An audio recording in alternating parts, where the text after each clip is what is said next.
Hi, this is Michelle Faust with Lemonade Legend Podcast. We amplify the voice of individuals who have gone through, in other words, making lemonade out of lemon. And they've found a way to power through their fears of things that hold them back. It's the basis and the theme of the book, The Lemonade Stand. So right now, I have been running a series where I am interviewing co-authors of the book. They are all equally amazing. And today we have Charlotte Shaff, who is the president of the Media Push here locally in Arizona. So welcome, Charlotte. Glad to have you here. Thank you. I'm very excited to chat with you. Oh, good. It's always nice to have a chance to get to know everybody a little bit better. Anyway, so let's start off first because this is a little bit of it's a series and an intro to the book. So two things that I would like to ask, and that is, without giving things away, just a little teaser of what you think is the kind of the method behind your story and why you chose to share it. Basically, a sticky note changed my life. And I have discovered in the past couple of years that because of what was written on that sticky note and what I did afterwards has basically put me in a different spot in life. And I've had some serious downs, but I'm very lucky to say that I'm on my way back up.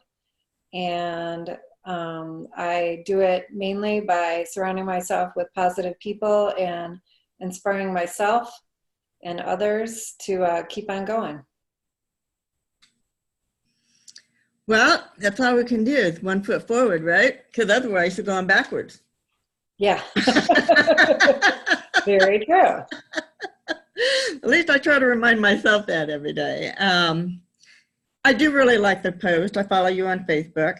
And I will share that you don't get into long, drawn-out messages, just really simple, hey, kind of a reminder, let's have some kindness in the world, or take care of yourself, or, whatever your thought for the day is. I appreciate that they're simple, but they're meaningful. Thank you. Sometimes people have great things to say, but 10 paragraphs later. Exactly. I kind of am a kill them with kindness type of person, and people who are negative, I don't need that in my life. And so I like to spread kindness and happiness and, a few short words or a meme or a photo or something like that. Yeah. And, but also be candid. I mean, not all days are like lemonade. There's some lemon days out there. Yep. Well, every day I come across more and more people who, where they have their stories. So a lot of stories in the world, and it's amazing. So we're just here with this book, just trying to, start that sort of a movement of, share your story, embrace it, and put it back out to the universe and see what happens. Absolutely. Yeah. I'm not leaving you. I gotta open the door for my cat. Sorry. The joys of working from home. Come on, Snowflake. There we go. Okay. I'm back. Not a problem. That's what I like about having a casual podcast where I can run it any way I want to. So tell us a little bit about your business, the Media Push. I am a PR professional, and I also manage social media here in Phoenix, and I work from home. I love it, and I feel as though I can give my clients very close attention because it's just me working on their company, and I love it. I work with everybody from mechanics and plumbers to restaurants to retail to gymnastics, sports, fitness, all that fun stuff. And I just love helping to share other people's stories because everybody has a story, everybody has expertise that we all need, and I'm able to share that with the Phoenix I guess, population through TV, radio, magazines, newspapers, blogs, social media, and I love it. Awesome. And one of the benefits of working at home is you are the mother of 2 little boys. Yes, I have Jake and Eric. Jake is 10 and in 4th grade, and Eric is 8 and in 3rd grade. And I love them dearly. And they're cute. Yeah, they're cute kids. I think they're cute. I think they're cute. They're cute. The other thing is, just on a real personal note, for both me and for you, I love following your story of your trip to Michigan. Yeah. Yeah, I spent some time in Chicago, and my daughters live one is in Chicago, one is in Wisconsin. So even though you couldn't blast me out of here to go live in the snow, many great memories, and especially at fall time. Absolutely. And my boys are Phoenician, so it's funny because they don't really understand why Michigan is so different until they get there, but then they still didn't get it. I kept saying, look at the leaves, they're changing, and it's getting cold. And they're like, well, we want snow. And I said, no, you do not want snow in October. But hopefully when they're older, they'll understand and value the home roots of their mom in Michigan. So yeah, well, I'd like to try and get up in that direction more in October and get some of the fall leaves, but it didn't work out this year. Yeah. So instead, I'm going for Thanksgiving. I'm leaving Thursday, and yay. I'm pretty sure there's no leaves on the tree. No, pretty sure. There was a snow day on November 12th in Michigan, where I was from. Started early. Yep. And I just figured I'm bringing one coat, and then I've got 2 daughters, so between the 2 of them, they have to have enough warm clothes for me. They'll have enough clothes for you. Just remember your hats. You got to keep your head warm. That's right. Yes. Exactly. And yeah, the hands and the head, and those. You'll be all right. Or just go shopping. I mean, any excuse to go shopping. Oh, exactly. Especially in Chicago.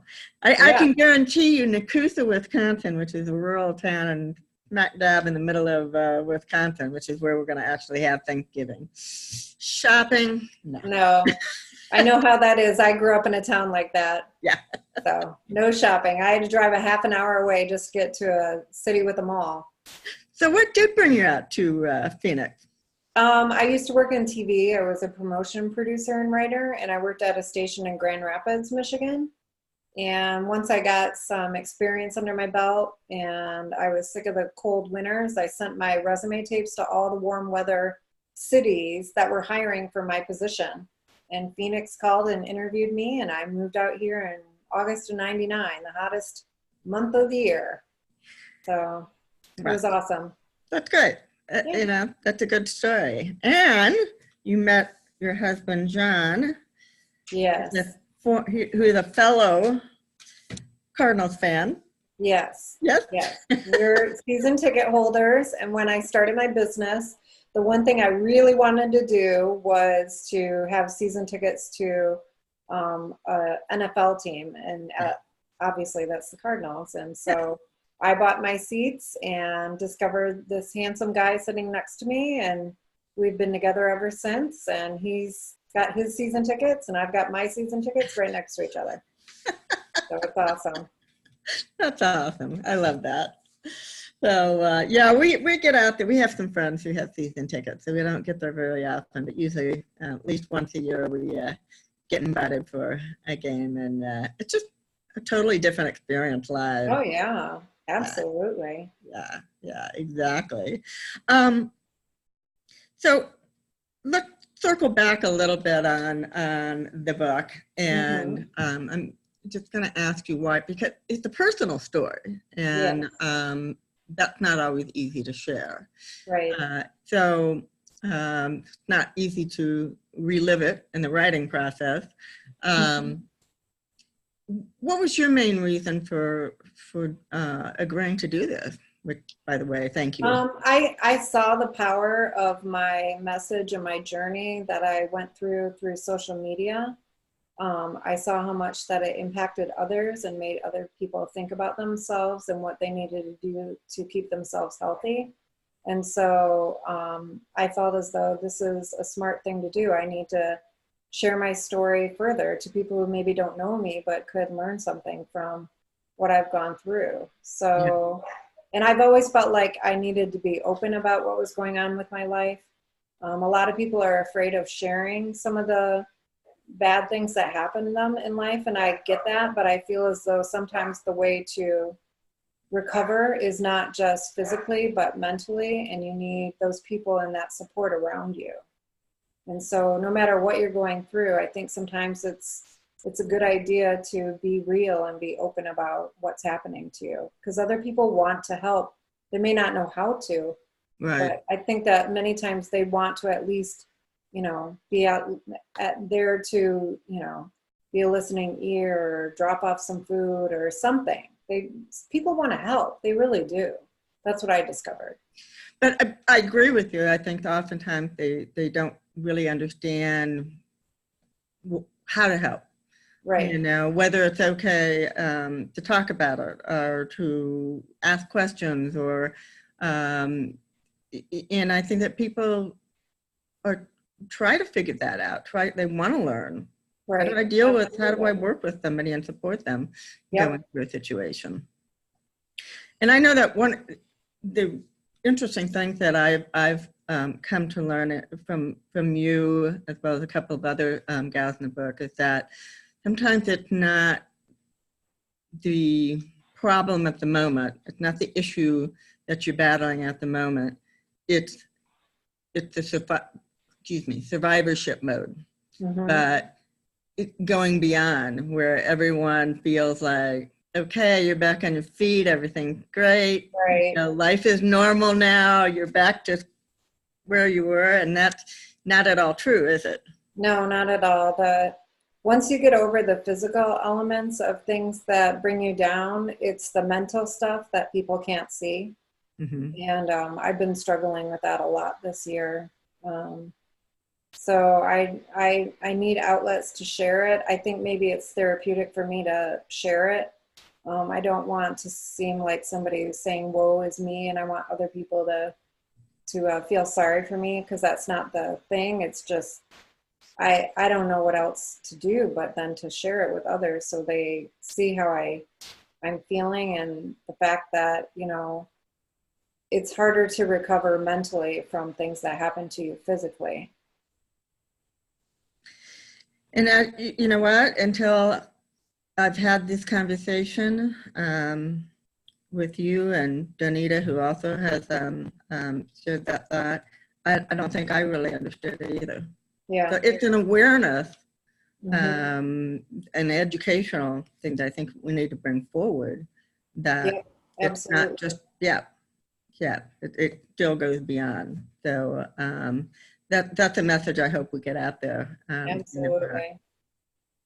And I have to say that the reception I'm getting is amazing, from people that are on our launch team to people that we just, talk to, when they're asking about the book. Is that overwhelmingly it's really well received.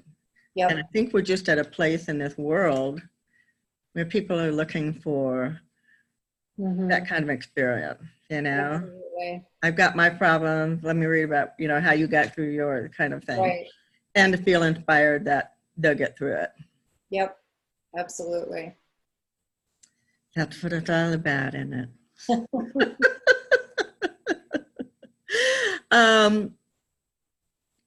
So a little bit, when I'm going to kind of shift around here a little bit, but let's go back to the business side of things. And, are you out there networking? Are you out there trying, working mostly from referrals? Or are you just kind of happy with the balance you found in your life right now? I'm pretty happy with where I am in my life in regards to work and everything. I've learned to not overwhelm myself.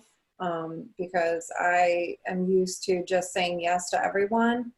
And when I do that, then I'm saying no to myself, and it's hindered me in the past, and it's stressed out not just me, but my family. So, but you know, the way that I've worked and what I've done for the past 14 years is through warm referrals, through current clients that are already working with me. That's helped me out immensely, because a lot of people who come to me from outside of what, from outside, I guess you could say, and don't understand exactly what I do for them, it's a little challenging to work together because they don't know what to expect. And I'm my own company, so I do things my way. So, you know, the good thing is that the majority of my clients have been with me for like a decade. So the fact that I have clients that have been through the recession and everything and still stuck with me and believe in me speaks volumes. And so the people who work with them and see what I do, when they can refer them, they can see that that's, you know, that's been a test of time. So yeah, that's really fantastic. It's a long answer.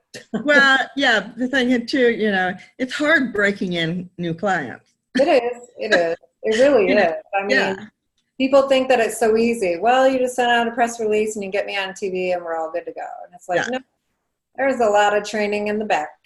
Oh, yeah. So, got to deal with the media, and the media is a whole new element of the whole thing. So it is. And I'm kind of shifting myself a little bit from marketing to more to media, but both of them share kind of a common theme in that it's hard to quantify the benefit. And when people don't see that, I mean, people understand, oh, I just sold 100% more t-shirts than I sold last summer. Well, that might come out of marketing, but that usually takes a while before that happens. So there's not a good measure. No, it's not. And it's hard to explain that to some clients. I have some clients who will say, well, I need to see more money coming to me for me to know that you're working. And I'm like, but that's not how it works. Yeah. I'm just one element to your business. And I'm kind of that person who helps sell what you're doing when you're actually selling yourself through advertising or marketing or direct mail or whatever. Yeah. I'm that like icing on the cake. I'm that person who helps get you that exposure in a place where a reporter or a journalist or, you know, a blogger says, hey, this business is awesome and they're a great expert and they can do this. So yeah, it's kind of hard to explain, but most of my clients get it. So that's good. Well, if you have the long-term clients, and obviously they know your value. They know my value. Yep. I like, you know, being in the similar kind of space where it's not a big company. If somebody has a problem, you know, they can call and they're talking to the boss, right? Yeah. I mean, I was just talking to one of my clients about 20 minutes ago, and I was sorting laundry while trying to play catch with my lab to get him to stop bugging me. And I'm talking to him on speakerphone, you know, I'm working, getting some stuff done around the house. You know, it's just, that's what my life is like. I mean, I don't have any meetings today, hence why I have no makeup on. So we're getting the authentic Charlotte. Yes, this is the authentic Charlotte. So I'm sorry. I love it. Well, I appreciate you taking the time to, because I know you were really busy today. I